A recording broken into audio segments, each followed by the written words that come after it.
Very recently, community manager DMG posted a preview of what info we'll be getting in the TWAB this week.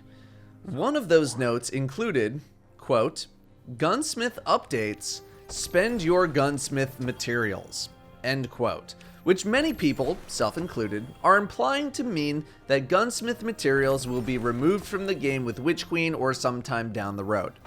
So, just in case that is what's happening, I'll post in the description when it is absolutely confirmed, or if it's not, people might be wanting to spend a lot of their materials at the gunsmith over the next month, resulting in many, many guns flowing into inventories.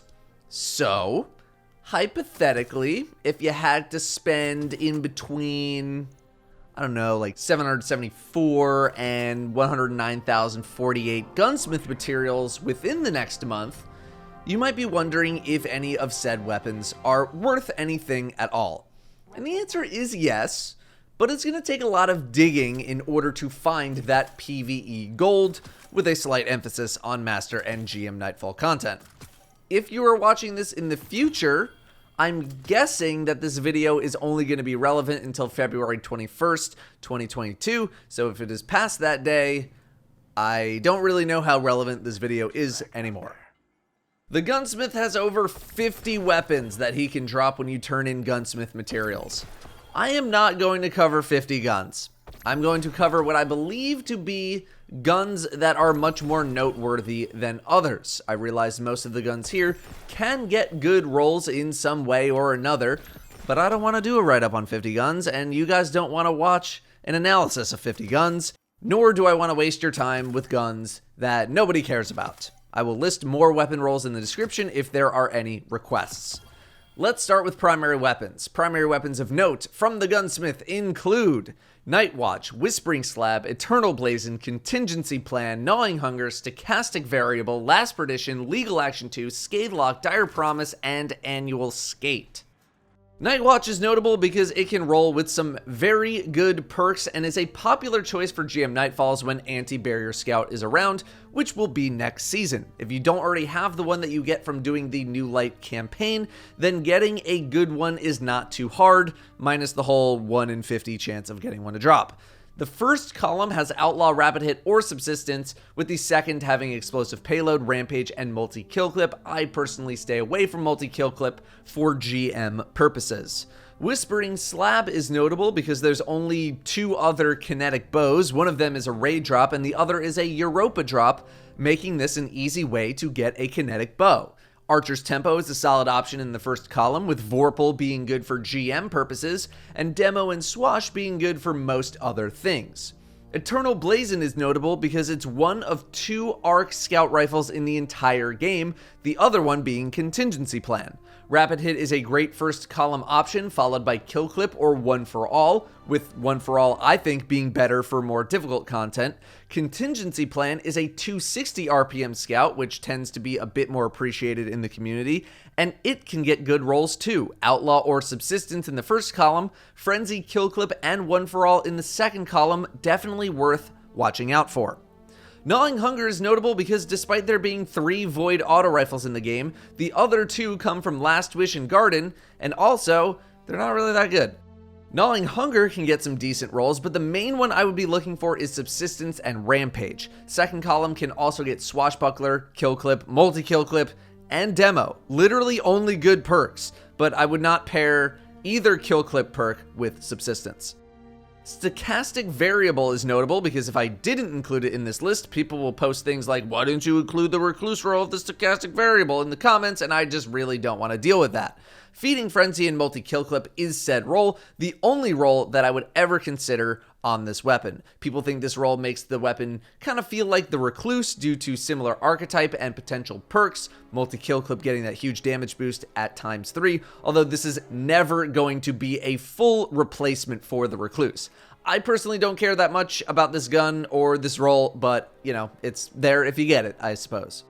Last Perdition is notable because there are only 3 Void Pulses in the game, and this can get a solid roll in Outlaw and Rampage or Kill Clip, but those are the only perks I would ever consider getting on this weapon.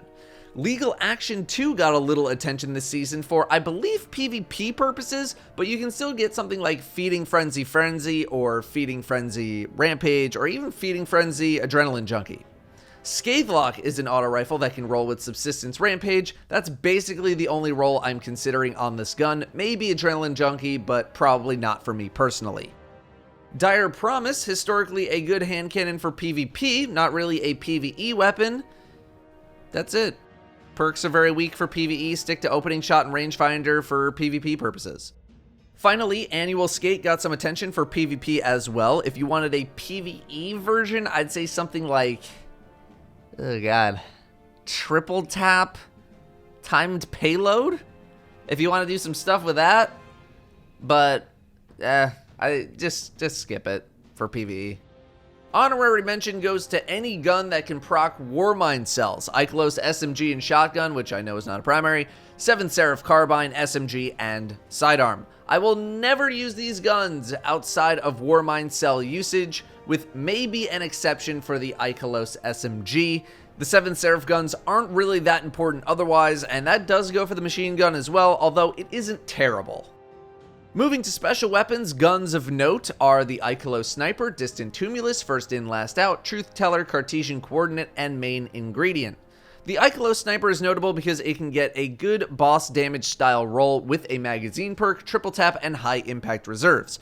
4th times the charm is not usually worth the extra constraints of having to hit an extra shot, but on an easy to crit target is totally fine.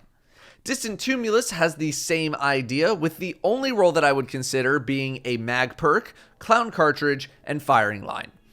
First In Last Out made big waves thanks to Deepstone Crypt, and is worth a slot in your vault assuming you can get auto-loading and Vorpal Weapon. This is the only perk roll I would consider keeping around for the time being, but the relevancy of this weapon going into the future is very much to be determined, as it has already been replaced in the 2 spots where it was pretty good. Truthteller is relevant as a utility weapon, getting access to blinding grenades and auto-loading holster. That being said, I think a blinding GL is much better in the kinetic slot as opposed to the energy slot, but it's here if you want it. You can get Disruption Break for extra utility if you really want that, otherwise Demolitionist is good. You aren't really going to be using this for killing stuff though, but you could use it for killing stuff with a completely different role. Cartesian Coordinate is mainly a pick for the rest of Season 15, as we don't really know what the fate of fusion rifles will be in Season 16. My guess is that we'll be rotating back to other guns, but I guess we'll see. Either way, for the rest of Season 15, I'm mainly just looking for Vorpal Weapon for GM Nightfall purposes. I'm not really caring that much about what's in the first column. If I were to care, it'd probably be Lead from Gold to have heavy bricks pulling overtime, as none of the other perks are really that impactful from a GM or even PvE perspective. Main Ingredient is another solid fusion option with the same thought process as Cartesian, although it also has PvP viability with something like Under Pressure and Tap the Trigger, which is that role that Xur sold a while ago. PvE-wise, I'm not exactly in love with it, especially considering that there are 5 arc fusions in the game. If I were to get a PvE role, it might be autoloading and just get a plug one instead. Power weapons of note include Falling Guillotine, your class-specific sword, and maybe Tarantula.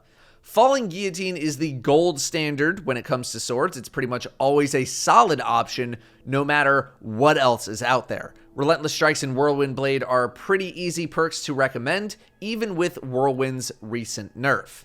Your class-specific sword is a different story, but they're just notable because they're the class-specific swords. That's really about it. Relentless Strikes and Assassin's Blade are the most popular roles on the Hunter and Warlock swords, with Relentless, Vorpal, or Whirlwind being the most popular on Titan. I don't know how much I would recommend Vorpal nowadays, with it only being 10% bonus damage now, but it's definitely not the worst choice. Finally, Tarantula is here for the same reason as something like Cartesian. It's mainly a play for Season 15 with the hopes that it'll stay relevant in GM content or any content in the future, which I'm skeptical of it being. Tarantula isn't even that relevant that much more anyway. Its only claim to fame being that it's the only legendary arc fusion in the entire game. With Arbalest's most recent buff, there's not a very good reason to run Tarantula anymore, but because it's the only one of its kind, that's why it's on the list. And all that being said, the rolls you can get on it aren't even that good for killing high threat or high HP targets, maybe besides box breathing. And now we get field prep in the first column for the bonus ammo and the reload speed. Those are basically all of the guns that I think most people need to care about. Obviously, we skipped over a lot of stuff, but it's stuff that I don't think you need to concern yourself with that much, especially when vault cleaning mania has taken over in order to prepare for Witch Queen.